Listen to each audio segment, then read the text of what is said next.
If you would like to support us, it's simple.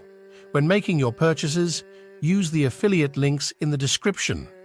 Your support allows us to continue producing quality content. Thank you very much for every gesture of support.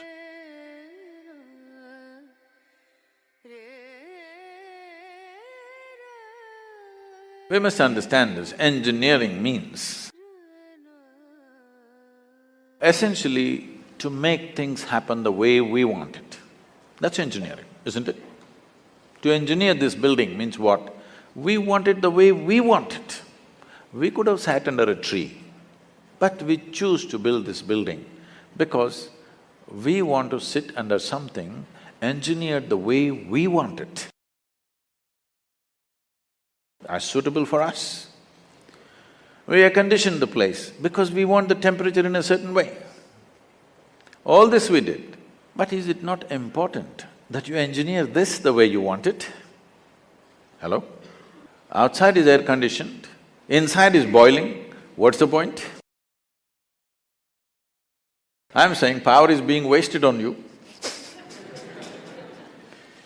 In the last 150 years, with the advent of science and technology, we have more comforts and conveniences than any generation ever could imagine, isn't it? Yes or no? You have more comforts and conveniences than any generation could ever imagine. We are the most comfortable generation ever, physically, materially. But can you say, are you the most peaceful generation? Joyful? Loving? No. Or can you even say you're the most intelligent generation? That'll be a wrong thing to say. Anybody who claims he is intelligent amounts to foolishness, isn't it? Because the significance of intelligence is, it shows you how many loopholes are there in your intelligence. Only a fool thinks there are no loopholes.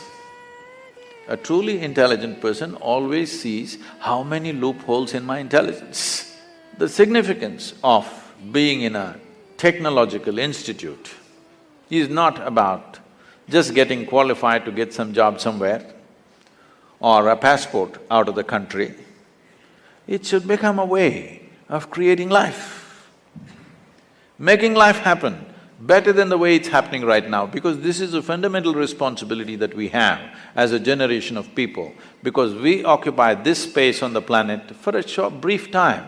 When the last generation gave this planet to us, whichever way they gave it, it's our business that when we leave it little better than the way we had it. Very important. How better? In what way better? You can decide that. I won't say only ecologically better, but in every way better. It must be better than the way we got it. This means we have to engineer ourselves to fit in such a way. See, a well-engineered machine means least amount of friction, isn't it so? Yes? A well-engineered machine means what? Least amount of friction. Heavy friction means badly engineered, isn't it? Isn't that the understanding? So the fundamentals of yoga is this. The fundamentals of yoga is in the geometry of physical existence. If you understand the geometry of what this human mechanism is, the body is, the psychological structure is, the chemical processes are, the energy structures are, if you understand the geometry of this and become capable of observing the cosmic geometry, if these two things are well aligned, suddenly your life hits off like a magic. Your life is no more a miserable drag, but it's magical simply because you have gotten the right geometry of things. Anything that is geometrically perfect will function absolutely smoothly and for a very long time. This is something that you must do to yourself when you're young. It doesn't matter what you want to do in your life, one thing must happen. Your body and your brain should not come in your way. They must work for you. Yes or no? Hello? Never your body and your mind should not come in the way of who you want to be. Right now for most people, they themselves are a big issue. When you are an issue, how will you address the issues in the world? If you really want to address the issues in the world, this one should never be an issue, isn't it? I am not the issue here, I am never the problem. If there are problems, I will deal with it, but I am never the problem. This must happen to you, isn't it? Please make yourself like this, that you are never the problem, you're always a part of the solution, never a part of the problem. Right now,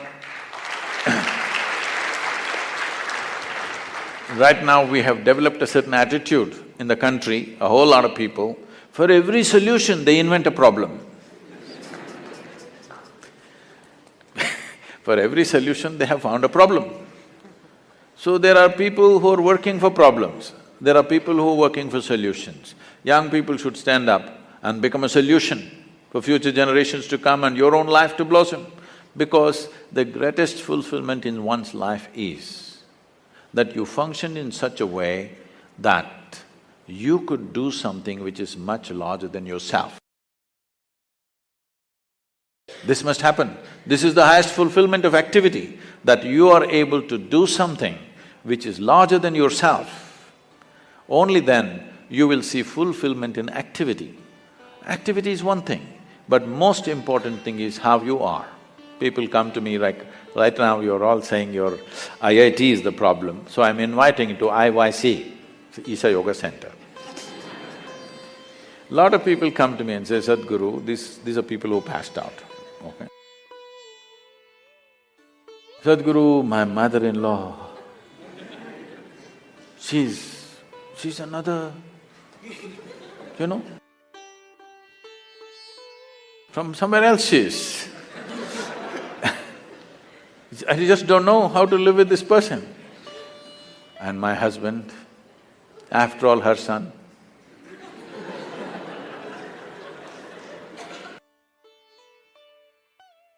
My wife, impossible. My boss, he's not even human. Like this it goes on. Then I tell them, see, don't worry. Your husband, wife, mother-in-law, boss, nobody will come here, you're protected. Like IIT. Your IYC also well protected. Nobody will come here, you just come and stay. I'll give you a nice place to stay, food is good. You don't have to do anything, just be joyful, that's all. None of these tormentors are there. Just be joyful.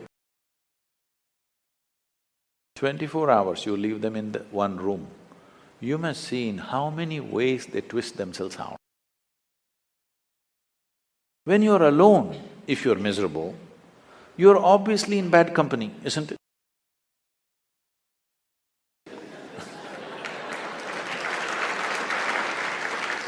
So all the young people should do this to yourself. At least for 3 days, 1 week, I will provide you the atmosphere, otherwise you can walk into the Himalayas. But there is no food and supply, you know, you will have to go searching. I will provide you food, everything. Just come, spend some time, not with any purpose, simply. If you sit alone for 3 days, no television, no book, no texting, simply by yourself, let's see what happens. You must know the nature of who you are. You should not go on dodging yourself and one day you will explode into something. You must know what is the level of madness you're suffering. When I say madness, if your mind is out of your control, is that called madness in definition? Hello? If your mind does not take instructions from you, it's out of control, is that called madness? Just try. Just today after this event, just go sit quietly in your room. Just see what all your mind does. You decide, don't tell anybody. You decide what is the level of madness you're going through. With this, if you enter the world, what will you create? you will only create who you are, isn't it? You cannot do anything other than what you are. What you are is what will happen to the world around you. Before you step out into the world, is it not important, at least you are this much equipped that you are not the problem. If you meet a problem and get married, we'll see.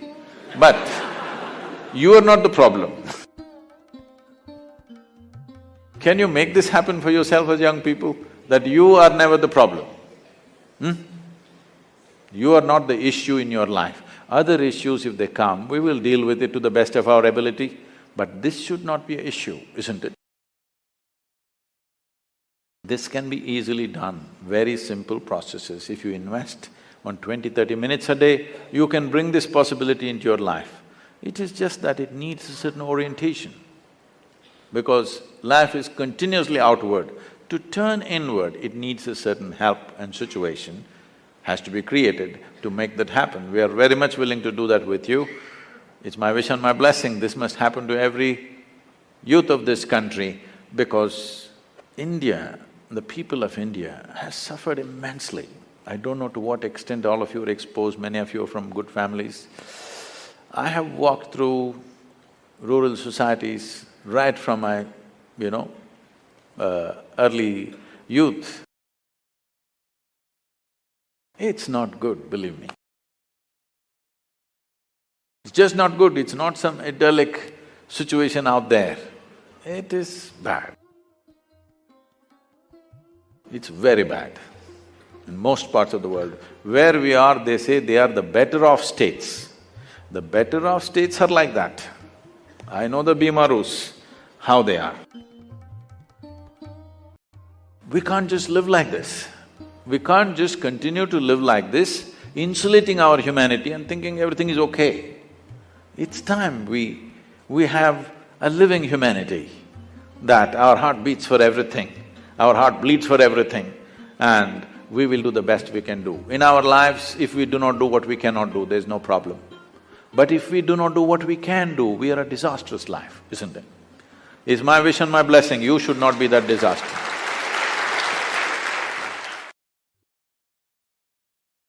These are not your loved ones, these are your extra limbs.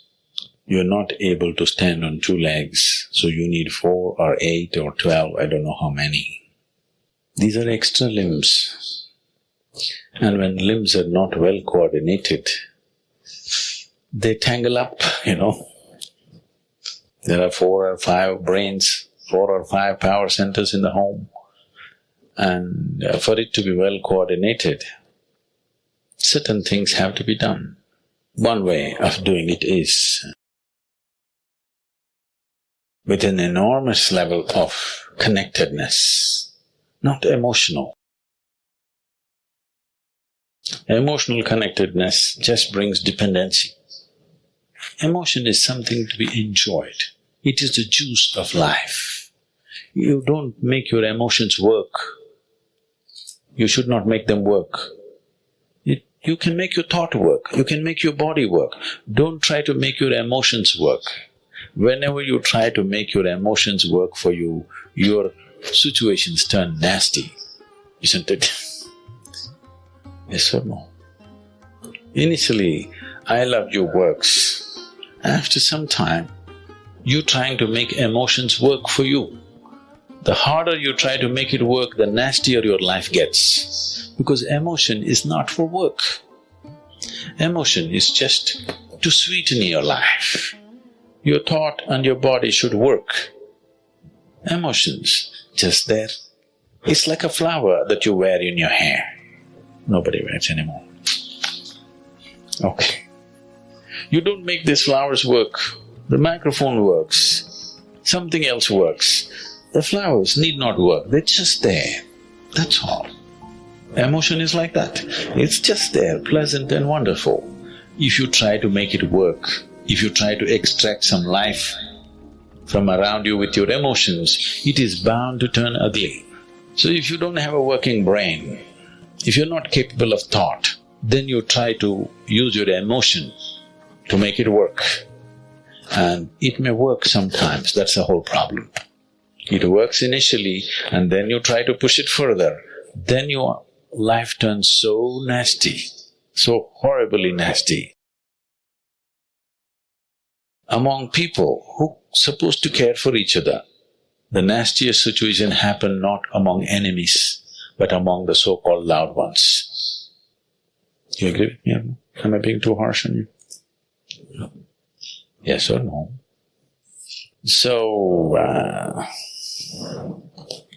people have their opinions. If you love somebody, you should have no opinion. That's what love means. Love means you're willing to nurture another life without forming opinions. That's what love means. We are loved ones, we have strong opinions about each other. No, that means you're trying to fix life. An opinion is a way of fixing a person into a straitjacket. Love means nurturing a person into a new possibility. These two things cannot go together. No way they can be together. You make some judgments for the moment to nurture it better. You're rearing children at home, you have to make some judgments where the child is right now, to rear them to a next possibility, not form an opinion on him. The moment you form an opinion, you have no interest in nurturing that life into a new possibility.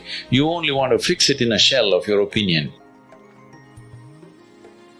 And you will be disappointed if it doesn't go by your opinion.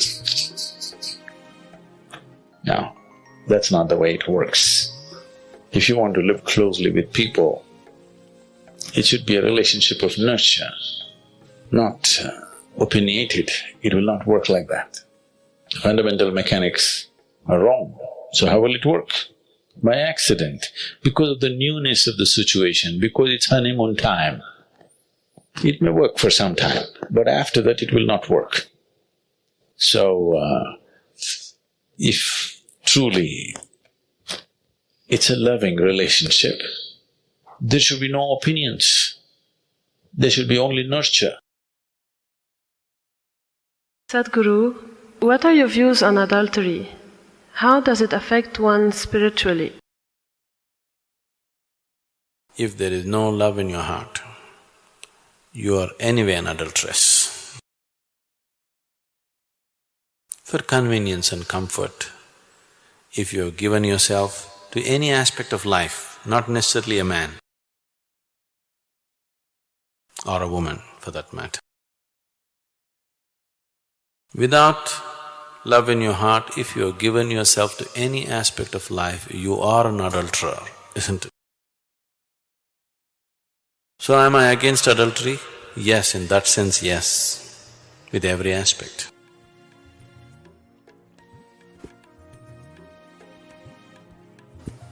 But if you're talking about what is considered socially as adultery, it is individual. Yes, please. My name is Anand. My question is about marriage, divorce. I am married. No, they're two different things, huh? Marriage… What I see today is many youngsters, like many of them they don't want to marry, and few of them who marry, there are occasions where they are getting divorced. So, would you like to throw some light on this situation, Sadhguru? See, you need to understand the institution of marriage. It's about bringing a certain sanctity to the simple basic needs that every human being has. There are physical needs, there are psychological needs, there are economic needs, emotional needs, social needs, variety of needs. To fulfill all these things, we set up an institution called marriage where all this can be conducted in a sensible manner. Otherwise, if we did it on the streets like every other creature, it would turn ugly for us and we will feel not good about it. So to bring some sense of organization, some aesthetic, some stability, because man and woman coming together naturally brought fresh life. It is, compared to any other creature, it is the most helpless life, which needs maximum amount of support. You could leave a puppy on the street, as long as he gets food, he grows up into a good dog. no problem. But not so with the human being. He doesn't need just physical support, he needs variety of support and above all, a stable situation. Whether there should be marriage in society or not, one will debate when they are 18 because physical body is asking for freedom, all right? At that time, everybody questions, is marriage really needed? Why can't we just live whichever way we want? But when you are 3 years of age, you valued marriage immensely, a stable marriage immensely, isn't it so? Yes or no? Yes. Again, when you become 45, 50, you're 100% for marriage. Between 18 and 35, you're questioning the whole process, okay? Because where the physical body is dominant, at that time, if you give in to that, then it will question every institution. This is hormone-fired freedom, okay? Your intelligence has been hijacked by hormones, so you question the fundamentals of everything. I am not saying marriage is the thing, but do you have a better alternative? If you have a better alternative, damn the marriage. But you have not come up with a better alternative, because a stable situation is a must. For a child, once you have a child, it's a 20-year project. Your whims and fancies will change, your emotions will change. If that is what it is, don't get into such situations. It's not compulsory for everybody to get married. It's good, young people, you're saying people are thinking whether to get married, and I'm glad. It is not necessary for everybody. But if you get into it, and especially if you get into children, you must understand it's a minimum 20-year project, whether you like it or you don't like it. Otherwise, you shouldn't get into those projects. You don't walk into your project, drop it halfway and walk away, isn't it? It's your choice, but at least choose consciously. You don't have to get married because everybody is getting married. You don't have to talk about marriage and divorce in same breath as if they come together. This is a completely an American idea, you're thinking of marriage and divorce together. Nobody thought of divorce in this country till recently, isn't it? So, if it happens, if something happens, something truly went wrong between two people and they have to separate, that will anyway inevitably happen. You don't have to plan it at the time of wedding. Why should you ever talk about marriage and divorce in one breath? It's a crime.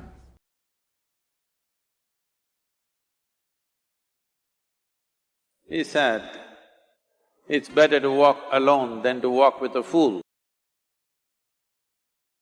If you want, consciously you can evolve in this evening. There is no limit as to how a human being can become.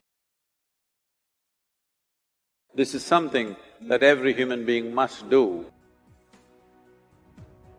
Then coming together will be hugely rewarding. When Gautama, the Buddha, was asked, is it better to walk alone or in company? He said, it's better to walk alone than to walk with a fool. Well, that's him, not me. He was quite sure that only a fool will walk with you. So he said, it's better to walk alone than to walk with a fool. Certain lore in this country says, when you want to do a short and quick journey, walk alone. When you want to do a long journey, walk in company. But the important thing is, who is walking with you? Not always being together is a good thing. Many times, being together can be a nuisance. So, first and foremost, unless you are a twin, even then, we come alone and we go alone. If one does not know how to be by himself or herself, then being together can be a lot of nuisance. We are referred to as human beings. Human beings means every other creature is what it is simply because of what it does. But a human being can simply be, which is a unique quality of the human being, that we can simply be, that we are not compulsive action, that's what it means. Our action is conscious and judicious. But generally, when people get together, generally, people are in compulsive action. It can be an association where there could be a purposeful action, or it can be a gang where there can be more purposeful action, or it can be a crowd which can be a compulsive action. So essentially, to be human means we have reached that point of evolution within ourselves that if we wish, we can simply sit here, just be.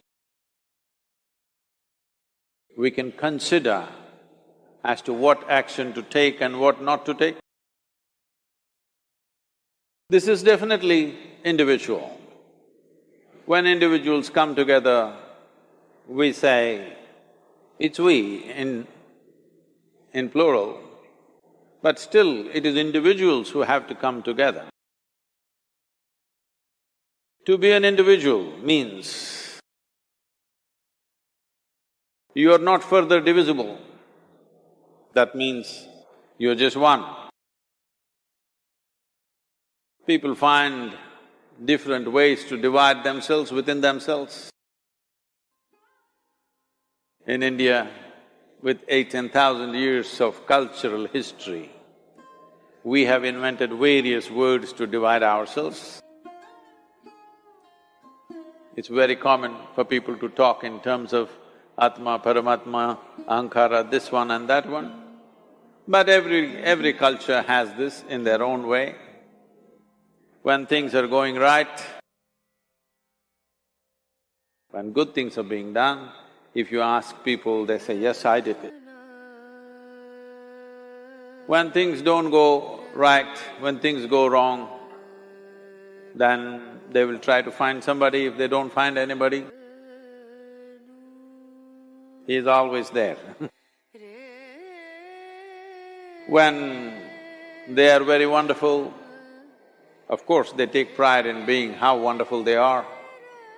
When they turn nasty, they say, it was my ego. Mr. Ego is always a fall guy. So individual means, but if I'm wonderful, it's me. If I'm nasty, it's me. All of you. Are you 24 hours wonderful? Hello? Are you 24 hours wonderful? No, sometimes wonderful, sometimes nasty, sometimes beautiful, sometimes ugly. It's okay. If we understand it is me who is capable of being absolutely wonderful and it is me who is capable of being absolutely nasty another moment, then gradually the number of moments of nastiness will keep on receding. If I see what is wonderful is me, what is nasty is… In India we have many words, it's my karma, what can I do?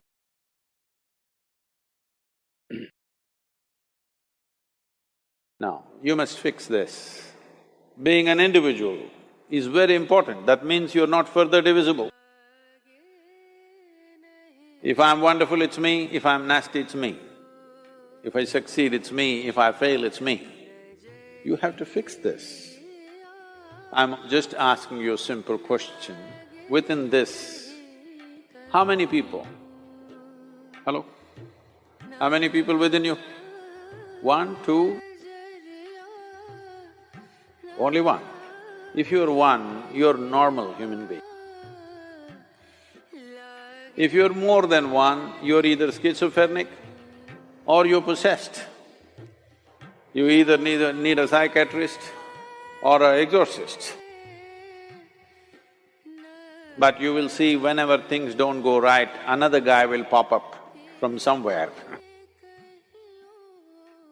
So, becoming an individual means you killed all those pop-ups and just said, this is me. This what is me has many dimensions.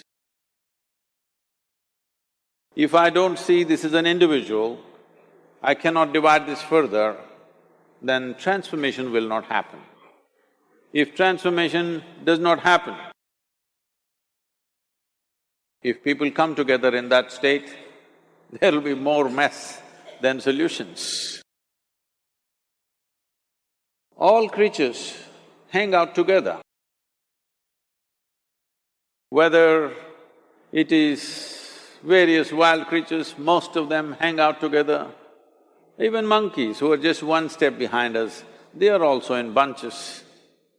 It is only human being who can sit alone and transform himself or herself, because this is the prerogative of being human, that we can simply be. This is why you are called human being, you are capable of being.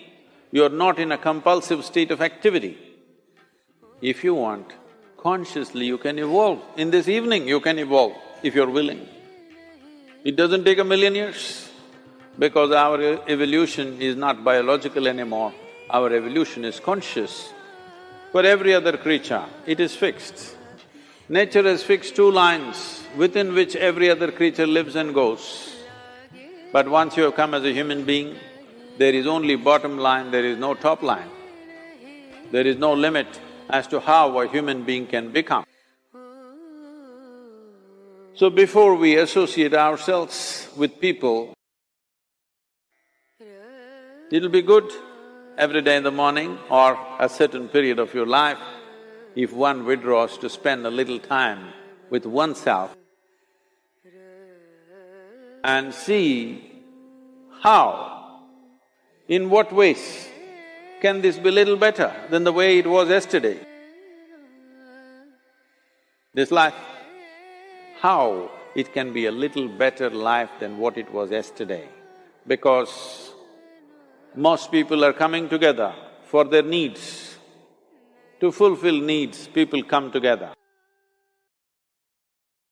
Some people come together to fulfill a purpose or a cause. Some people come together to eat, drink and be together because they cannot be alone. This is something that every human being must do. A certain period of time, you do one thing, just 24 hours, take a break from everything, not today, right now you're among people. You take a break sometime, just 24 hours. And don't read, don't watch television, don't use the phone. Simply sit in your room, alert, not sleeping. And if you watch the nature of your mind, you yourself will certify, this is a madman. Because for most people, their mind cannot stay on any one thing. Unless they're in activity, simply they cannot be here. In compulsive state of psychological activity is on. When you are like this, you cannot be. That means you cannot be a human being. Being has to happen. Only then togetherness will be very rich. If you know how to be by yourself, then coming together will be hugely rewarding and of tremendous value. That means we came together consciously. If we want to live well, both externally and internally, how well we live here simply depends on how well we manage our surroundings and how well we manage ourselves. Fundamentally, life is management. If you don't know how to maintain your body, your mind, your emotion, your situations, your life in general, your home, your communities, nations and the world, the quality of our life is just how well we manage things with ourselves. But generally, we are thinking of management. We are applying ourselves to management only in terms of business management or industry management or… Generally, we are talking management only with economic situations, not life as a whole. In many ways, it's unfortunate that today the most predominant factor that rules the planet has become economics. The other aspects of life have been totally pushed to the corner. When economics rules, when economics is the only thing that we are thinking about, we will tend to become very gross and unhappy in so many ways. What I see is, we are conducting various levels of programs to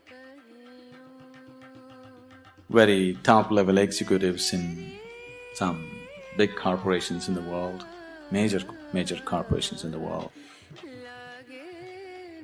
What I see is people who have failed in their lives, they're suffering their failure.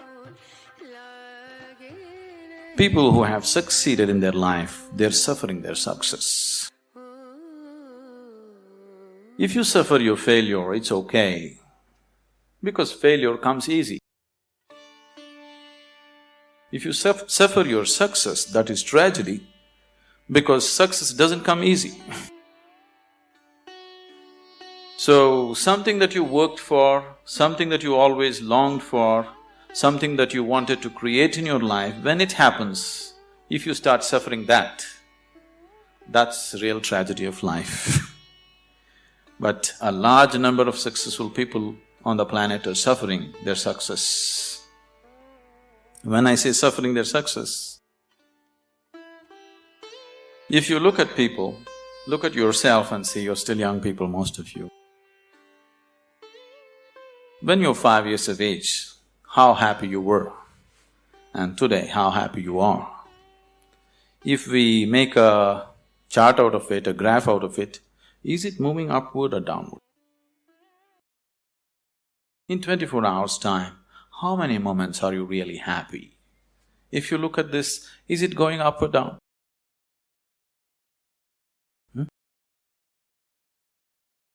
Is it going up or down? Down.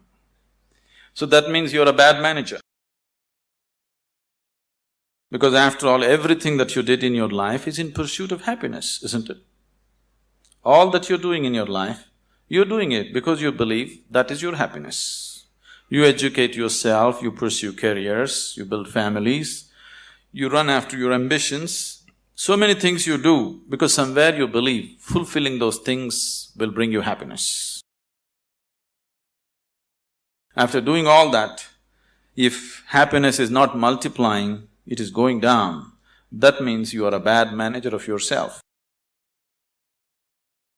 Anybody who does not know how to manage his own body, his own mind, his own emotion and his energies, if he is managing outside situations, he is only managing them by accident, not by intent, the way he wants it. Because if you do not know how to manage your mind, how to manage your energies, how to manage your interiority, managing the outside is bound to be accidental. When you manage situations by accident, you exist as an accident. When you exist as an accident, you are a potential calamity. When you exist as a potential calamity, being anxious all the time becomes a natural part of life. Anywhere you go today, people are talking stress management. Especially a few years ago when I first went to United States, wherever I go, people were talking stress management. I could not understand why anybody wants to manage his stress. I can understand you want to manage your business, your finance, your family, your property, whatever, but why would you want to manage stress? It took me a while to understand these people have come to the conclusion that there is no other way to live. Somehow people have come to the conclusion that if you do things in the world, you're bound to be stressful. One is not stressful because of what they're doing. One is stressful because he's a bad manager of himself. He doesn't know how to manage his own systems. That is why he's stressful. It is not the nature of the job which makes one stressful. You ask a chaparasi, he is also stressful. You ask the top executive, he is also stressful. Everybody believes their job is stressful. No job is stressful. If you have no control over your own systems, you will be stressful. Whether you do something or you don't do anything, isn't it so? See, management means… fundamentally, management means we want to decide the course of our destiny. That's management, isn't it? We don't want to live here by accident. We want to take our lives where we want to go. That's management, isn't it so? If you're managing by accident, you are not a manager. Without you, things will run better. So once you say, I'm a manager, that means somewhere you have decided that you want to go in a particular way. You want to have a certain kind of situation, both inward and outward. So everybody is a manager in his own capacity, but in different levels and different types. Whether you manage a kitchen where you cook for 4 people, or you manage a large industry where 10,000 people work, fundamentally, if you want to have a good kitchen or a good industry, you must be a good manager of that situation, isn't it? So whether you're managing a little kitchen or a large industry, if you want to manage outside situations, generally you will have to manage material and people around you. If you have to manage 10 people or 10,000 people around you, you have to manage 10 minds or 10,000 minds around you. But if you have no management over your own mind, you managing 10,000 minds is going to be a disaster. In the process of doing something, if we are destroying human beings, which is happening right now, in the process of managing a situation, the man is broken, then this kind of management is no good, because after all, every management that we do is only for human well-being. If we are doing management for human well-being, in the process of doing something, in the process of managing situations, it is not only about producing something or making profit. Human beings should rise to their full potential. If we manage a situation properly, in simple process of working, you and the people who are working with you should be able to raise to their full potential. When I say rising to full potential, not just work potential, but as human beings, they must be able to rise to their full potential. If people work together, then people should be able to rise to the peak of their love, peace, compassion within themselves. If this doesn't happen, then it's bad management, because all management, the basic intent is human well-being. If that is not happening, you're just producing something, you're making little profit, but human beings are getting broken in the process, it doesn't mean anything. So if this kind of management has to happen, that just in managing a business, you find people around you raise to their peak, then you have to spend a certain amount of time in focusing on your inner management. If this doesn't happen, you will only manage situations by accident. A lot of people have understood management as a way of throwing their weight around. Can I tell you a joke? Are you okay? On a certain day, a lion was really feeling great within himself. He just was walking and a little rabbit was going, he caught him and roared at him, "Who is the king of the jungle?" The little rabbit, terrified, said, you, of course you. He let him go, swaggered around a little bit. Then he found a fox, caught him. Who is the king of the jungle? Oh my lord, it's you, of course, nobody else but you. Then he swaggered around a little bit, caught a few more animals, everybody screamed out of fear, you are the king of the jungle. Then he was in full swagger, like a manager. King of the jungle Walked into a clearing in the jungle, there was a huge tusker standing. He went, stood in front of him and asked, who is the king of the jungle? The tusker took his trunk, rolled him up, picked him up, twirled him around, smashed him to the ground. His back broke. Then the lion said, you could have just told me.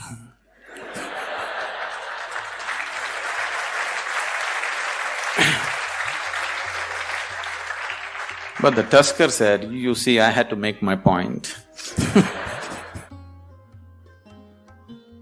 So, lot of people generally are thinking management means just throwing their weight around. Throwing your weight around is not management, any fool can do that. If you manage a situation, not just things happening there, people should feel elevated, just being in that space. Otherwise, it is not management. Above all, if you go to your place and you manage a situation, you must feel wonderful being there. If that doesn't happen, you are not a good manager. So if this has to happen, you need an inner dimension. When I say inner dimension, what is inner dimension? When I say inner, I'm not just talking about the body or the mind, because both this body and mind you gathered from outside in certain ways, isn't it? For example, this physical body, when you were a child, this body was only this much. Now it's become this much. How did this happen? How did this happen? That's a question. How did this happen?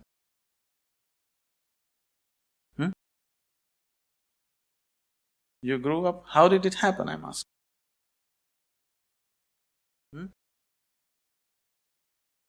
Sorry?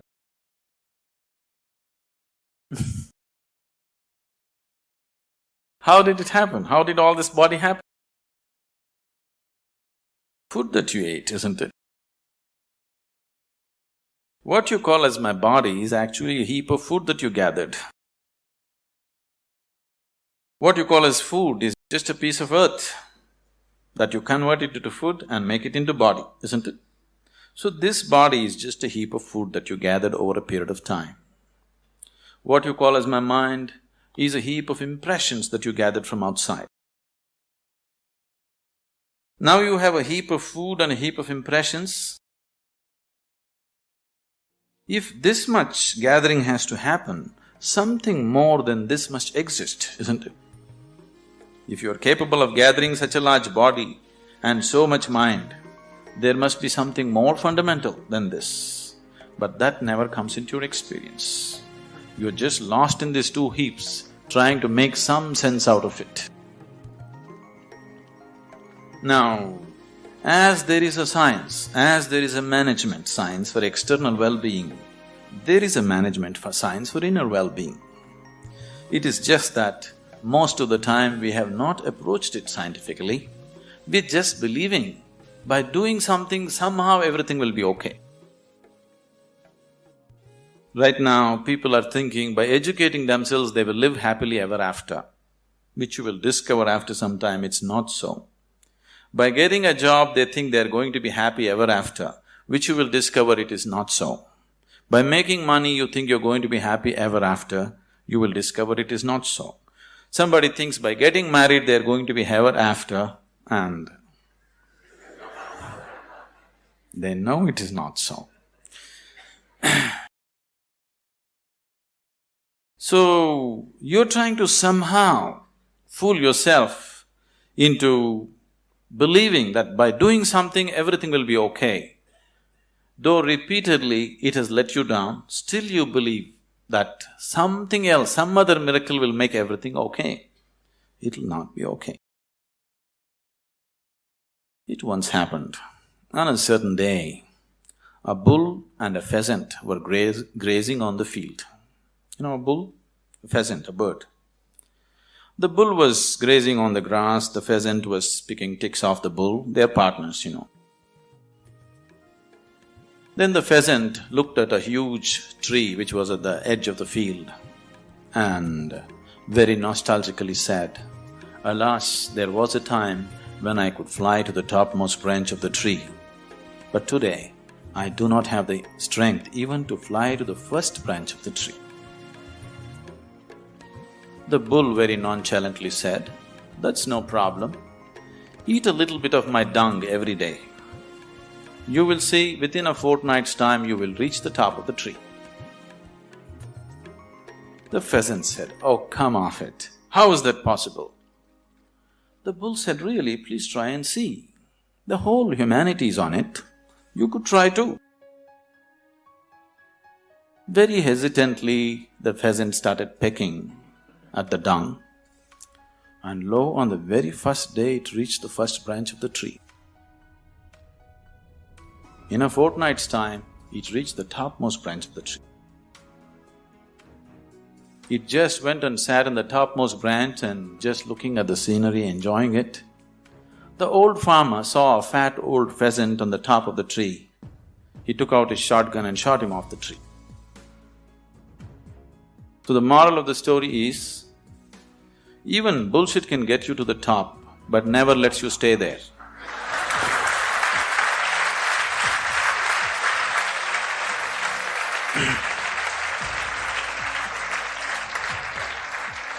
So, if you are seeking a life of fulfillment, if you are seeking a life of joy and peace and well-being within yourself, don't try to bull yourself in some way. You must do the right thing, otherwise it won't work. Now that you are managers or to be managers, probably, definitely, I hope they have taught you that unless you do the right thing, it doesn't work with outside. The same goes with the inside. Unless you do the right thing, it just doesn't work. You may just bull yourself to believe that this will make me all right, that will make me all right. Yes, for a moment, but the next moment you crash.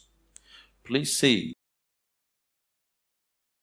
successful people, unsuccessful people, just look at their lives and see in 24 hours, how many moments are they really joyful? How many? You go on the street and see how many joyful faces do you see on the street? Very, very few, isn't it so? Yes? If you see any, usually they are young faces. Over 30 faces are all long faces. What's happened to them? For most of them, their lives have worked out far better than they ever imagined. If you look at yourself as a generation, never before another generation of people have been this comfortable and this well physically as you are right now, isn't it? Isn't it so? We are the most comfortable generation. No other generation has known these kind of comforts and conveniences. But still, are we any happier than what people were? This is simply because we did not do inner management. We just did external management, no inner management. In the process of creating what we want, the very source of our life, this planet, we're just destroying, isn't it?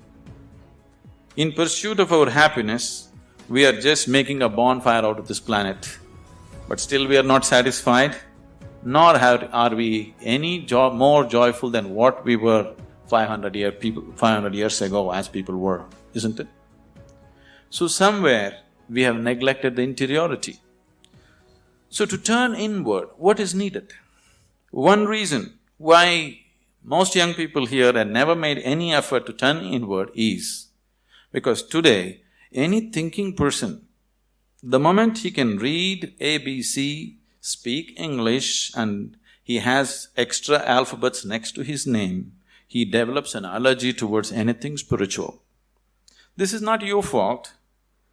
These so-called spiritual people have made such jokers out of themselves. They have presented spirituality in such terrible ways, ridiculous ways, that anybody who has any sense doesn't want to go anywhere near it. See, a spirituality means to know something which is beyond the physical. Right now, if you exist as a physical entity, as a body, as a mind, because both these things are accumulations from outside, whatever happens outside will happen inside. If what happens outside begins to happen within you all the time, then you being peaceful and happy is always accidental. Because it doesn't matter who you are, how powerful you are, how great a manager you are, external situations will never be 100% in your control. That's the nature of the life. Even if you're just two people in the family, still you don't have absolute control over the situation, isn't it so? As the scope and play of your life increases, you have less and less control over the situations in which you live. That's the reality of life. So if whatever is happening outside is happening within you, you being peaceful and happy in your life is a faraway thing, it's never going to happen. Only when a person begins to experience a dimension beyond the physical within himself, then he can play with the physical world whichever way he wants. He can do the best that he can do with the outside world, but the interiority is undisturbed, always the way you want it.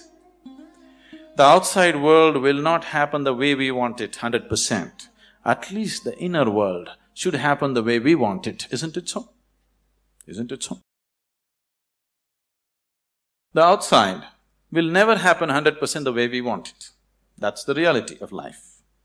But at least this one should happen the way we want it. If this is also not happening the way you want it, if your body, if your mind, if your emotions, if your energies are not functioning the way you want it, then this is the worst kind of slavery, because somebody else decides what should happen within you. If somebody else decides what should happen around you, that itself you call it slavery, isn't it so? Yes? Are we in talking terms or no? Oh, that's fine. If somebody decides what should happen around you, that itself you call as slavery. But if someone decides what should happen within you, is it not a more horrible way of being a slave?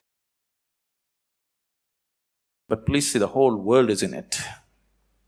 The only consolation is everybody is like this. Now that you're learning management as a science, I would like you to understand there is a whole science of inner management. If you don't learn that, you may manage businesses, you may manage industry, but still you will not live a life of fulfillment and well-being.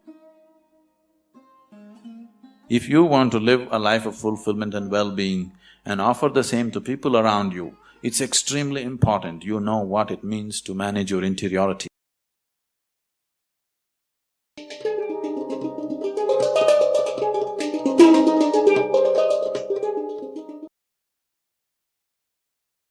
I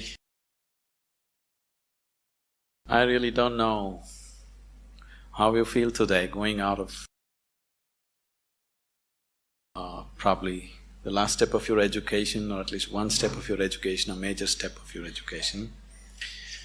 Because when I studied in the university, I did not go to my convocation.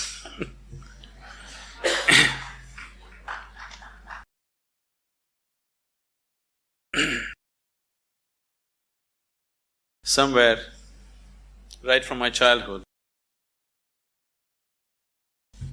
Are you okay for a story? Right from my childhood, the education that I received, though they sent me to the best possible schools around, it didn't mean anything to me. Because my sense of listening and looking at people was such. When the teachers were talking whatever, chemistry, biology or mathematics, One thing I could clearly see was whatever they were saying didn't mean a damn thing to them. And I was not willing to listen to anything from somebody who is talking something which doesn't mean anything to him. So, I always looked at the teacher. If he put his heart into it, I'm willing to be there, otherwise I'm out. Because somewhere I have so many things on my agenda for the day. 24 hours are packed with too many things.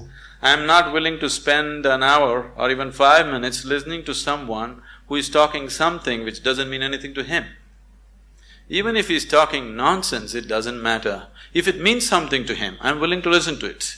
But if he's talking great things which don't mean anything to him, I am not willing to listen to him. So as a part of this, I spent… Your education is over, so I can talk. I spent almost 90% of my college hours outside, only 10% inside. Only when I saw somebody who is talking something with passion, I'm there. Otherwise, I'm just out. Now, this education, I'm repeatedly telling Dr. Majumdar and a few other people around here, I'm happy to see somebody's talking with some passion about what they're doing. Somebody, it doesn't matter what they're doing is right, wrong, okay, perfect or not, but someone has put his heart into it, it's okay, because human lives becomes beautiful not because we do the right things. Human lives become beautiful because we put our heart into what we're doing. It doesn't matter what we're doing, whether we're sweeping the floor or managing the country or what we're doing, if we are putting our heart into what we're doing, it's beautiful to be doing that activity. So I think it's a fortune that I've just seen a few people, I hope everybody here is putting their hearts into what they're doing and living in an atmosphere where people are passionate about what they're doing itself is highly enriching. Now that you're stepping into the world, not that you don't know, but anyway, now you're stepping into the world in a different dimension than the way you have been till now. Once you step into the world, there's going to be a lot of filth. There is corruption, there is nonsense, there is so many things happening everywhere. There are some set of people, a certain set of people,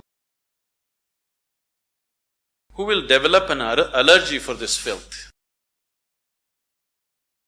They can't stand it.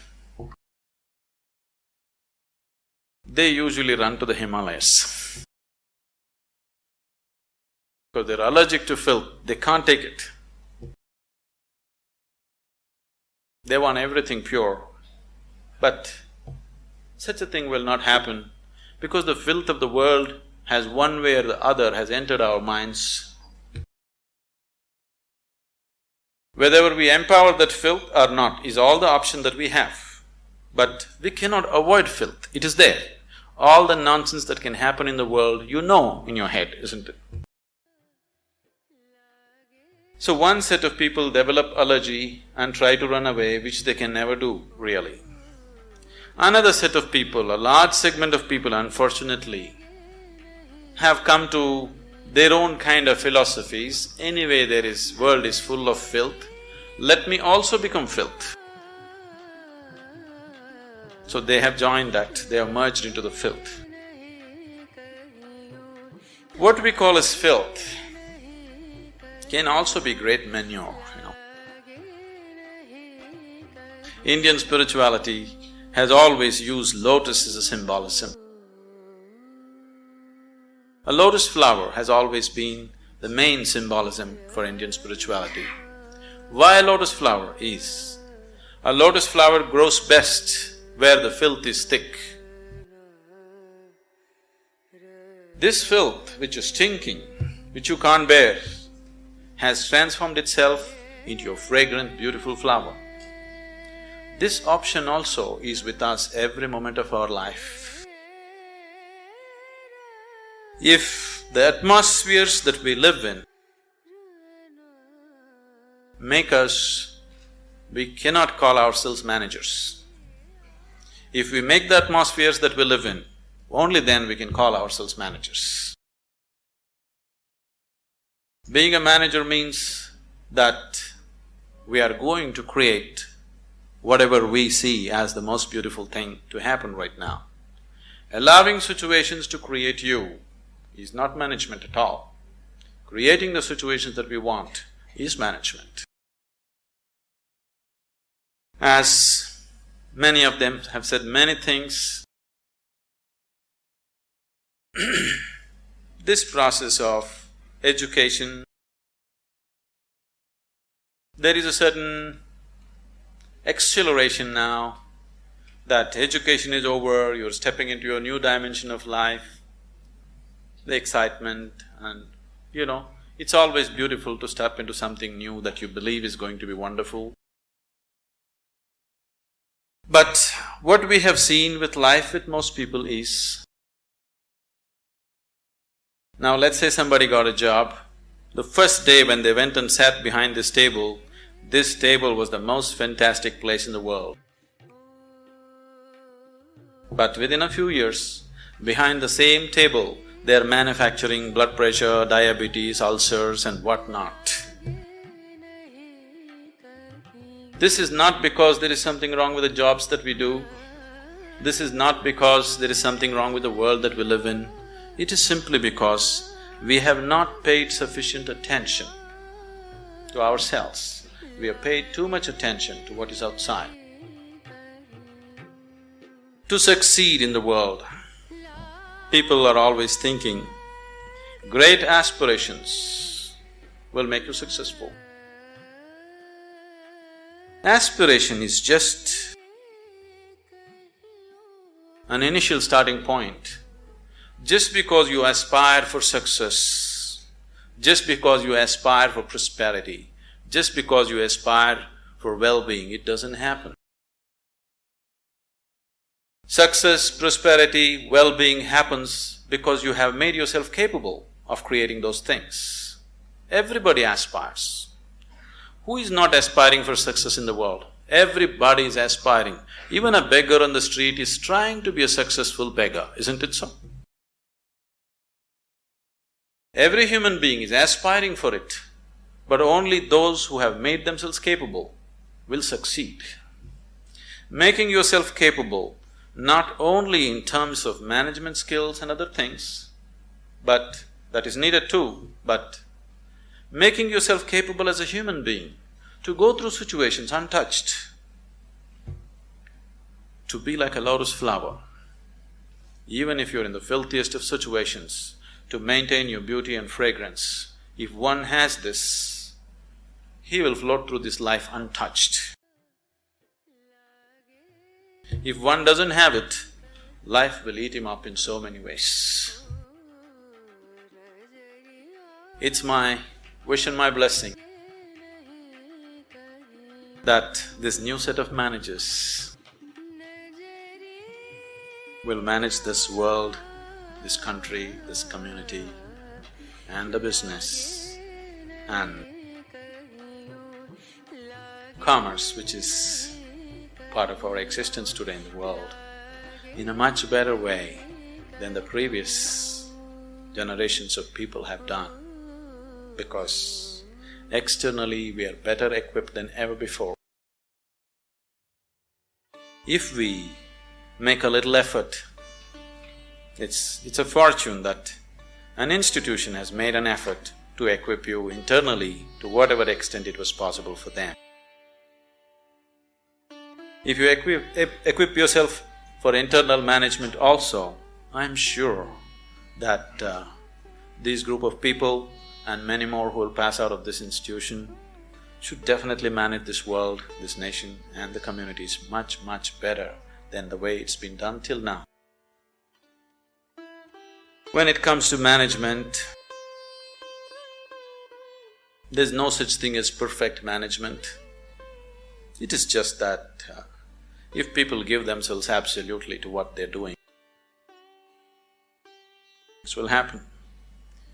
Right now, the Isha Foundation, Dr. Karthikeyan, after seeing what's happening there, that's how he's been into this. It is run by all young people, the whole foundation. We have hundreds of centers in India and outside the country. Everything is managed by very young people.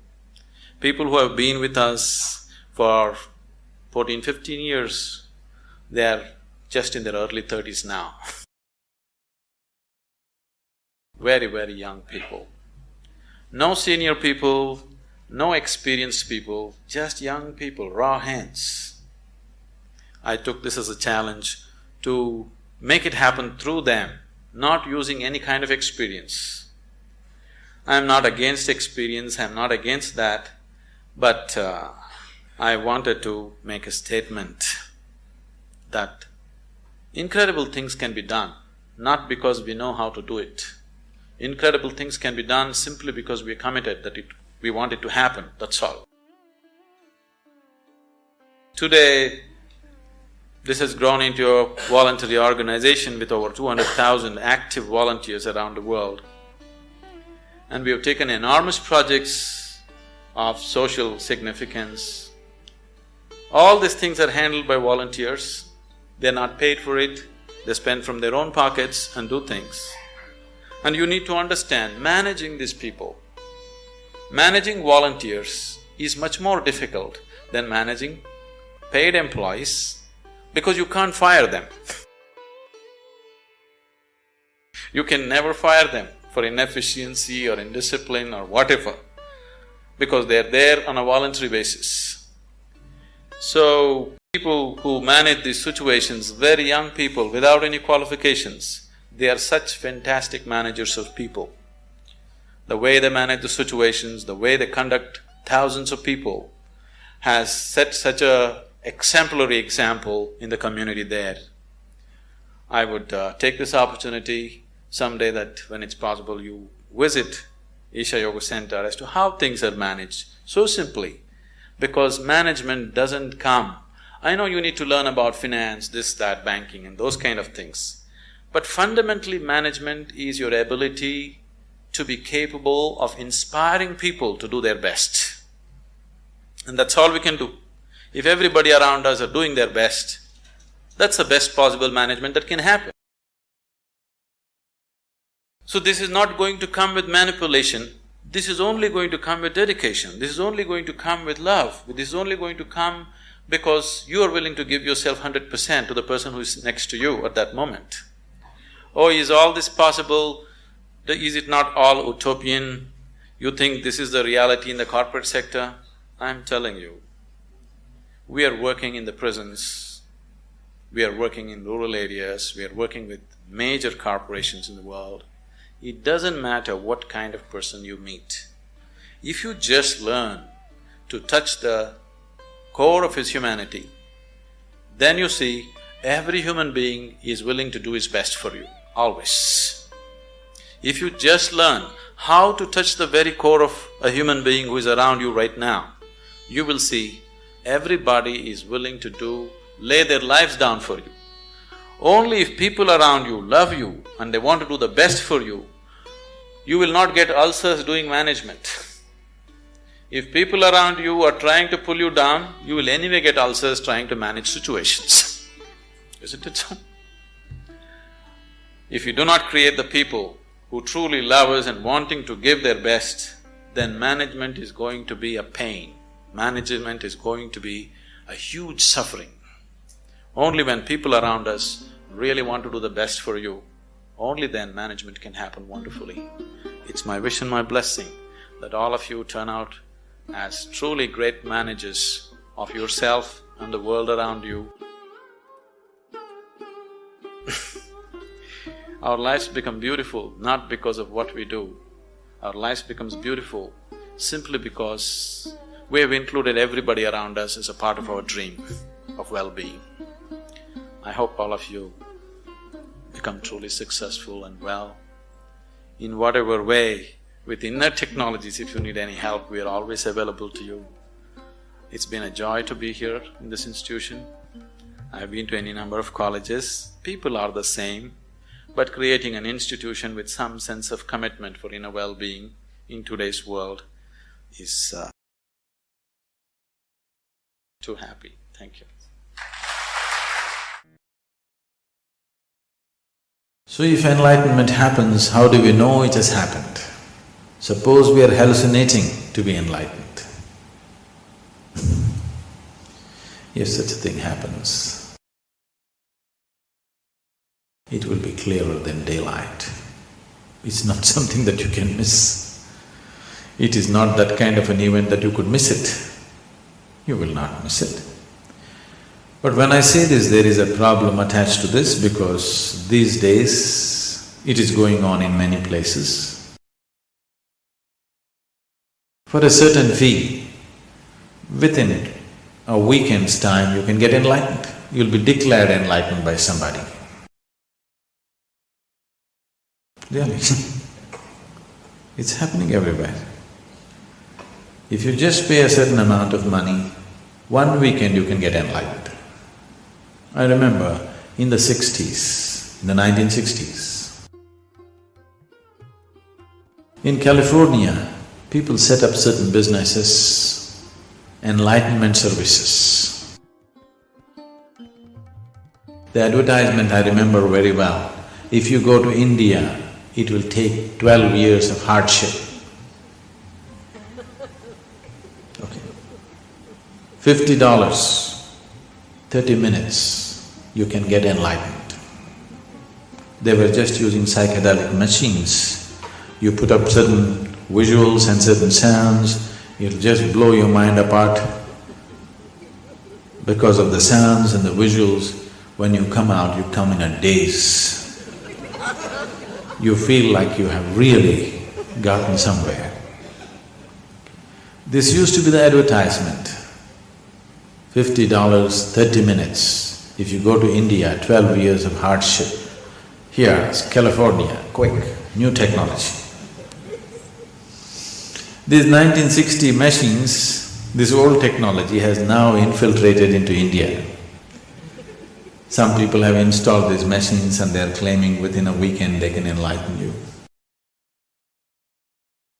You cannot hallucinate about it. If you're sincere, you would know that it is not so. But if it's a part of the race that you want to get enlightened before somebody, of course you can declare, I'm enlightened.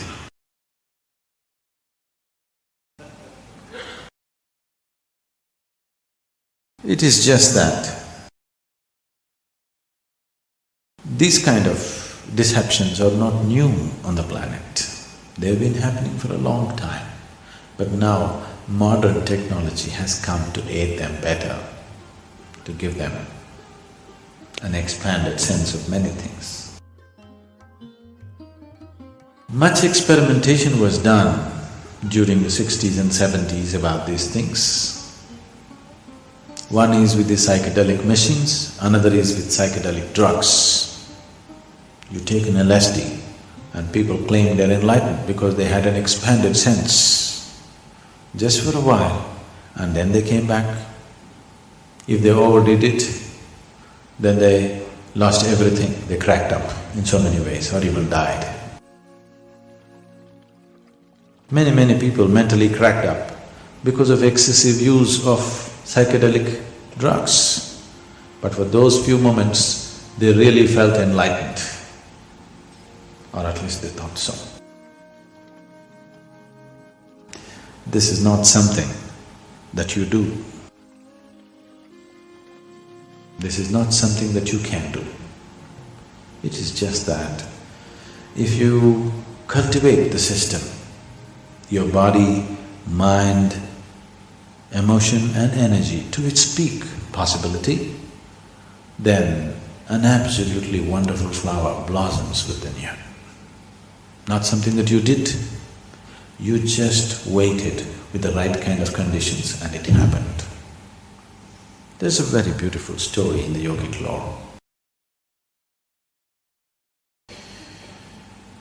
On a certain day, 4 men were walking in the forest. These 4 men were walking in the forest. One is a Gnana yogi, another is a Bhakti yogi, another is a Karma yogi, and the last one is a Kriya yogi. These 4 people can never stay together. They cannot be together.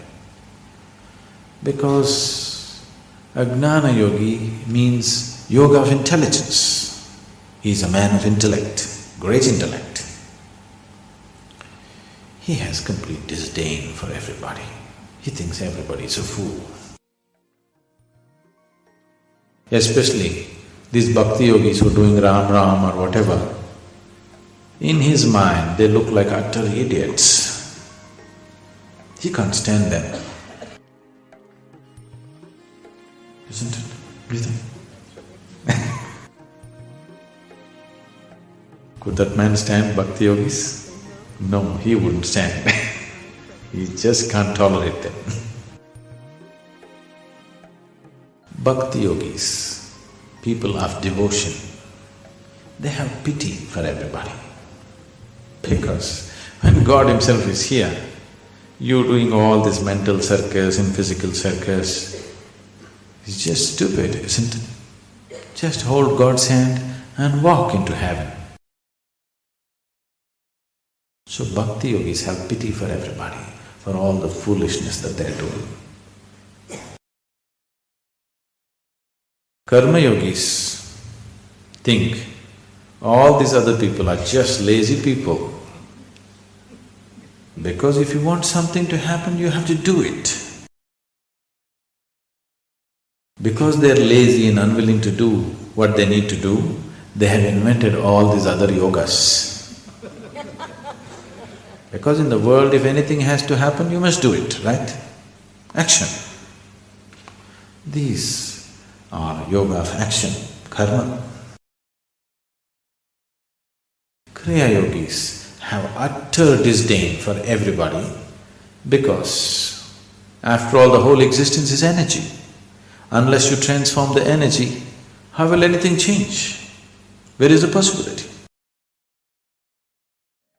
So, these 4 people can never be together, but today they were walking together. Suddenly a thunderstorm broke loose, a rainstorm, rain started lashing from every side. They started running, looking for shelter.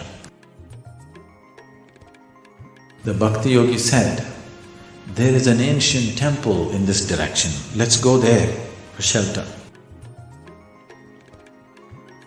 He always knows the geography of temples.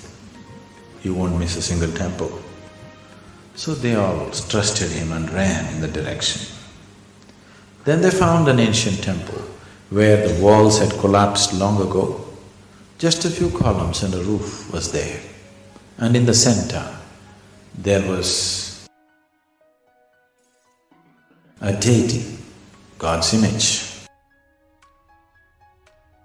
They ran into this place, not because they were seeking God,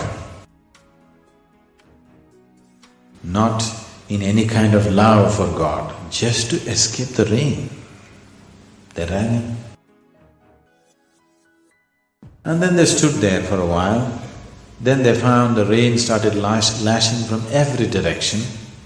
Wherever they stood or sat, the rain was getting at them. So the only place where they could sit was around the deity. So all 4 of them just hugged the deity and sat. Not because they have fallen in love with God, simply to escape the rain. Suddenly, God appeared.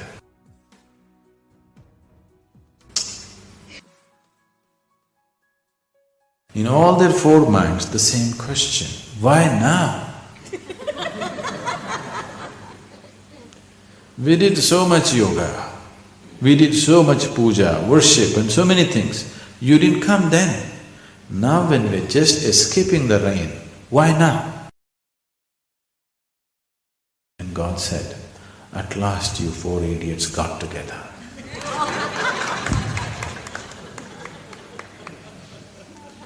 Without these four things getting together within you, your head, your heart, your hands and your energy, unless it all falls into place, unless all of it reaches its peak, it will not happen. And if it happens, is there any chance that I may not notice it? There is no such thing. Even if you're blind, you know the sun has come up, isn't it? Yes? Yes. Even if you're blind, you still know the sun has come up because nobody can miss it. It is not a small event that anybody can miss. You may not know whether you're born or not born, but if you get enlightened, you will know. It's much bigger than that.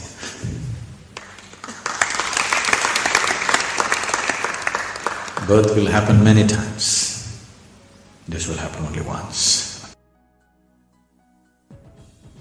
There are times in life when I'm just doing excellent, doing to my fullest. But then suddenly a feeling creeps in which tells me that your downfall is near. It bothers me. And Maybe you're just landing. yes, and with this feeling getting into the system, my performance actually starts to deteriorate. So Sadhguru, how do we fight these inner monstrous voices? How many monsters do you have? Within you. I thought there's only one monster, that's you. This we must be very clear. See, if you are hearing two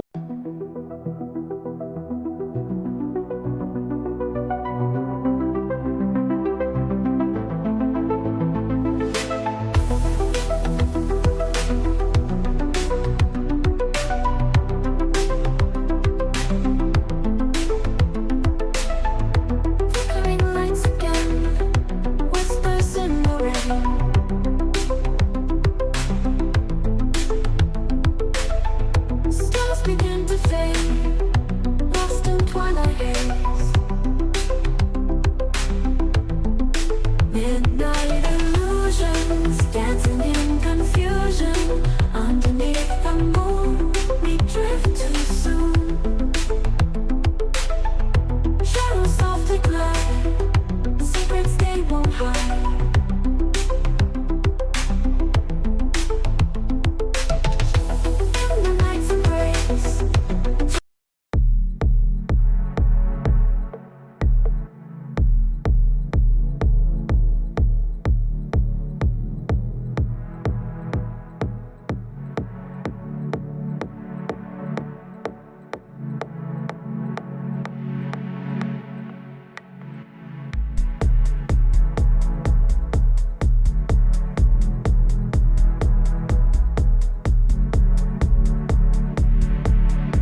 voices within you, an angelic voice and a monstrous voice. This doesn't mean something fantastic has happened. This means you're either schizophrenic or you're possessed. Yes. You either need a psychiatrist or an exorcist. So, this is very important. This people are doing in the name of religion, in the name of spirituality, in the name of so-called modern solutions to everything. In many ways, this is finding expression. In India, we have a huge vocabulary for these things. If you say anything to anybody, oh, this is my ahankara, this is my ego doing this is my soul, this is my this is my that. Well, if so many people are speaking from within you, if so many people are stuck in this one body, this is a ailment, isn't it? Hello? If there is more than one in this body, is this an ailment or no? Only one. This body is designed for one, isn't it? This is the most fundamental thing you must do. There's just you and you and you in this. There is no another. The moment there is another, this is a trick. Initially you play this trick. When something happens well, of course it's me. When something didn't happen, I don't know, some other voice, somebody else, my ego, my…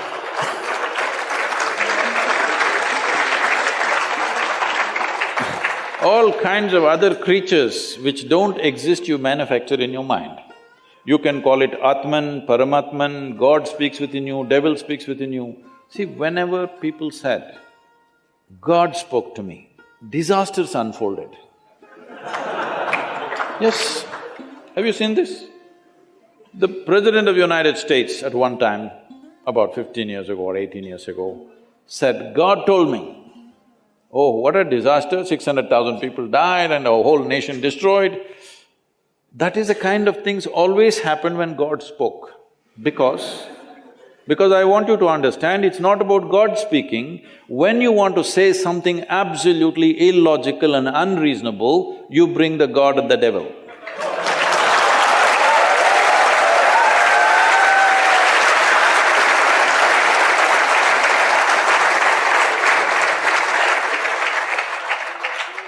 So, if there is more than one voice, you have to kill the other voices. For this, you must understand, there is a complexity to human mind. So the complexity of who we are is the greatest gift we have. Isn't it so?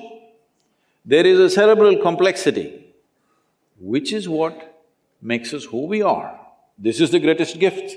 But this is what every human being is suffering. I'm asking all of you, when was the last time you were stabbed by a dagger? Hello? They're really ignoring you, okay? Maybe the biggest thing that happened to you is a mosquito bit you. That is the level of suffering that the world is inflicting upon you.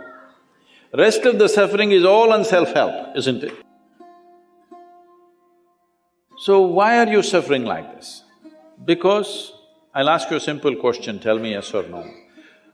Because I'm also going to bless you according to your question. Do you want your intellect to be sharp or blunt? Okay.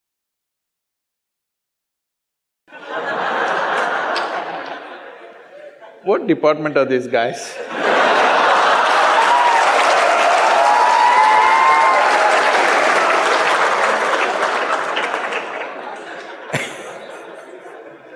Oh.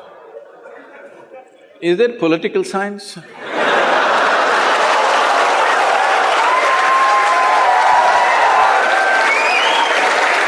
Is it one of the disciplines, sir?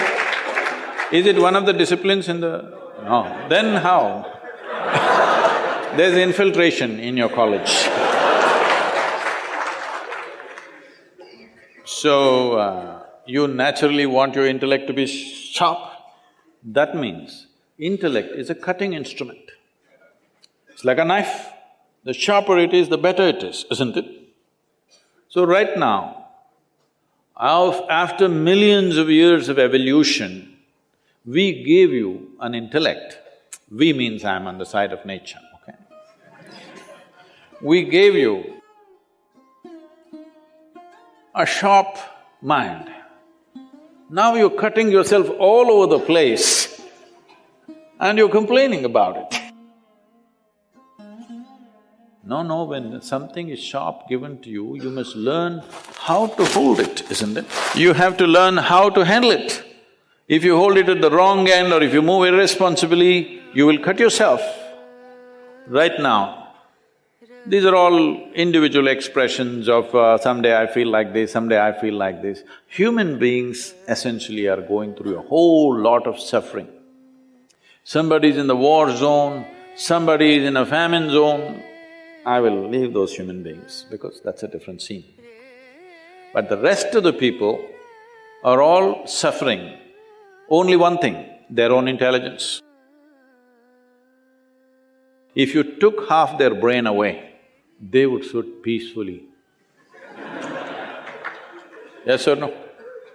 No demons, no gods, no voices, peaceful. Yes or no? So we are complaining about the greatest gift that we have. The only reason why compared to all other creatures we are dominating here is because of our cerebral capability, isn't it? Because of the sharpness of our mind, we are able to just about do anything. And this has become the problem.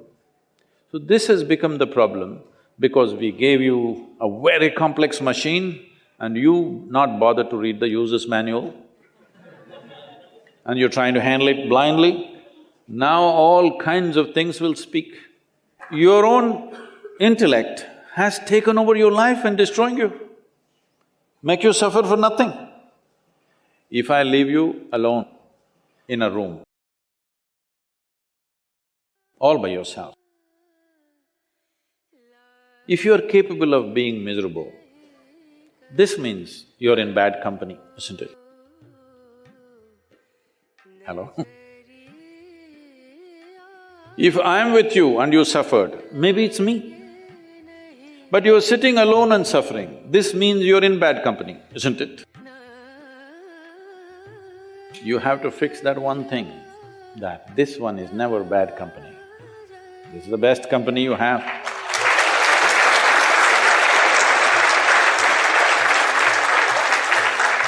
For this, there is a simple treatment. This simple treatment is just this. You start seeing this much, whatever happens to me in my life, good things happen, ugly things happen, nonsense happens, great things happens, doesn't matter, whatever happens and whatever did not happen in my life, it's all my responsibility. Now, there'll be only one person. If you see this is my responsibility, there'll be only one person, otherwise God will speak here, devil will speak there, Atma will speak from here, Paramatman will speak from somewhere else and they'll drive you crazy.